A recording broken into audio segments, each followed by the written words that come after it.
Friends, आज आया था अपने पास ये फिलिप्स का एक साउंड सिस्टम, जिसका मॉडल नंबर मैं आपको दिखाना चाहूँगा।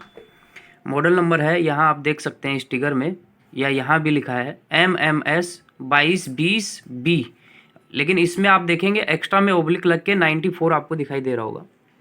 इसका मतलब है 94 का मतलब है कि आपके बेस में जो आईसी यूज की गई है 7294 आईसी यूज की गई है। ठीक है।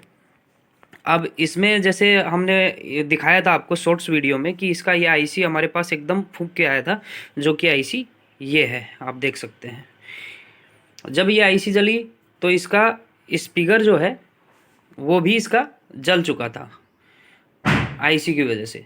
तो जब स्पीकर जला, आईसी जली, तो हमने एक स्पीकर का पर्दा जो है वो सेफली रिमूव करने का एक वीडियो बताया था, ताकि इसका ओरिजिनल बेस हम बना सकें। इसके बाद आप देखेंगे कि वो तो अभी तक हमने बनाया नहीं है, उसका लाएंगे सामान, कॉइल लेके आएंगे, उसके बाद वो पर्दा उसका भी वीडियो बनाएंगे। अब ये आईसी हमने लगा दी है, सिस्टम चालू हो गया है। लेकिन ये आईसी जैसे ही हमने डाला तो ये 7294 की दूसरी आईसी हमने डाली, ये आप देख सकते हैं। तो ये आईसी भी इसकी तुरंत ही फूक गई थी, तुरंत फूक गई थी, जबकि हमने कोल्ड टेस्टिंग भी ली थी।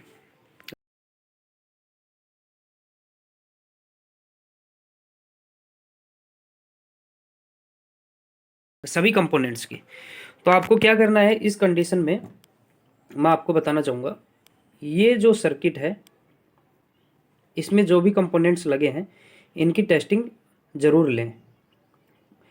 अब हमारे केस में क्या हुआ, हमने इसकी टेस्टिंग ली थी आईसी लगाने से पहले, लेकिन ये माइनर शॉर्ट था, ये ट्रांजिस्टर जो है, जो मल्टीमीटर कोल्ड टेस्टिंग में पता नहीं चल पाया। तो इसका नंबर है J3Y, ये NPN ट्रांजिस्टर है। तो इसकी जगह दूसरा ट्रांजिस्टर, आप कोई भी ट्रांजिस्टर लगा दें इसकी जगह। J3Y नंबर भी आपको दिख रहा होगा। उसके बाद हमने दूसरी आईसी डाली और हमारी आईसी सक्सेसफुली वर्क कर रही है। तो ये थी एक बात। दूसरी बात, आप आईसी लगा देते हैं उसके बाद भी साउंड ना आए तो आपको टेस्टिंग इसका बता दे रहा हूँ। मैं आईसी की डाटा शीट में नहीं लेके जाऊँगा आपको, मैं सीधा सीधा आपको। तो फ्रेंड्स, मैं इसकी डाटा शीट में नहीं ले जाते हुए इसका नॉर्मल एक प्रोसेस बताता हूँ, कहाँ क्या आपको मिलना चाहिए। देखिए, ये आईसी है, इसकी पिन नंबर 1 इधर से काउंट होगी आपके लेफ्ट हैंड साइड से, और राइट हैंड साइड हम बढ़ते जाएंगे। तो ये आईसी ऐसे रखी है, तो ये पिन नंबर 1 है, फिर पीछे वाली 2, 3 इस टाइप से रहती हैं। तो पिन नंबर 1 आपकी ग्राउंड रहती है। जो जो चीज़ों का आपको ध्यान देना है इसमें, पिन नंबर 7 पे +45 वोल्ट आएगा इस मॉडल में।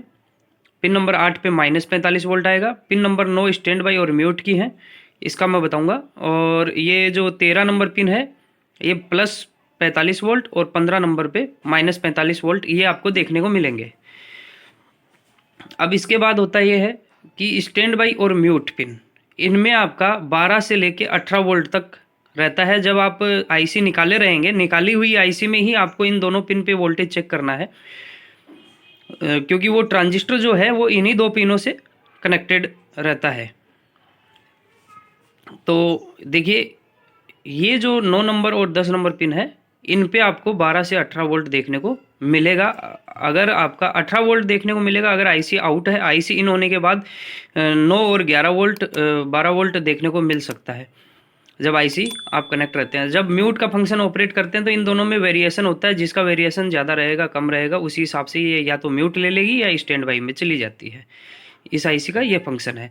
तो आपको देखने के लिए क्या क्या चेक करना रहेगा, ground 45 plus volt, 45 minus volt, इन दोनों पिन पे आ रहा है कि नहीं आ रहा है। इस पे अगर आईसी लगी हुई है तो 12 वोल्ट, 12 वोल्ट, और इस पे 9-10 वोल्ट के करीब आपको देखने को मिलेगा आईसी लगी हुई में। अगर नहीं लगी है तो फिर बाद में 18-19 वोल्ट देखने को मिलेगा इन दोनों पिन पे। और इस पे 45 वोल्ट 13 नंबर पे, और इस पे 15 पे -45 वोल्ट ये आपको देखने को मिलेगा। तो अभी ये हमारा वर्किंग कंडीशन, बढ़िया वर्किंग कंडीशन है। और प्रिंट भी आप देख सकते हैं, इस तरह से आपको प्रिंट बनानी है। इसकी कुछ लेग्स ओपन भी रहती हैं, और अधिक जानकारी में नहीं लेके जाना चाहता कि आप कंफ्यूज हो जाएं। नहीं तो ये जैसे 2 रजिस्टर लगी हैं, इनकी वैल्यू बढ़ा के अपन इसका बेस का गेन और भी ज़्यादा बढ़ा भी सकते हैं, कम भी कर सकते हैं। बहुत से फंक्शन है, वो मैं आपको इस वीडियो में नहीं बताना चाहता क्योंकि आप कंफ्यूज हो जाएंगे। तो सिंपल यही है, आपको आईसी लगाने से पहले ये सब चेक कर लेना है, इसमें वोल्टेज ज़्यादा ना हो, खासकर स्टैंड बाई और म्यूट में ज़्यादा वोल्टेज ना हो, एक समान भी ना हो, एक समान होने पे भी आपका आईसी तुरंत उड़ा देगा। ठीक है फ्रेंड्स, अगर वीडियो अच्छा लगे तो वीडियो को लाइक, चैनल को सब्सक्राइब जरूर कीजिएगा। अच्छा, इसमें एक इंपॉर्टेंट जानकारी, जैसे ये आईसी फूटी हुई आई थी तो मेरे को आईसी का नंबर पता नहीं चल रहा था, फिर हमने तो इसका डेटा शीट निकाला, उसके बाद पता किया कि कौन सी पिन पे क्या आ रहा है, उस हिसाब से हमने आईसी इसमें लगाई है। आपके पास भी ऐसी कंडीशन आ सकती है। ये देखिए वो ट्रांजिस्टर जो हमने चेंज किया है J3Y, और दूसरी जो आईसी लगी है स्पीकरों के लिए, जो आईसी लगी है इसमें TDA 7265 है और बेस के लिए TDA 7294 है। ये आईसी इसमें लगी हुई है।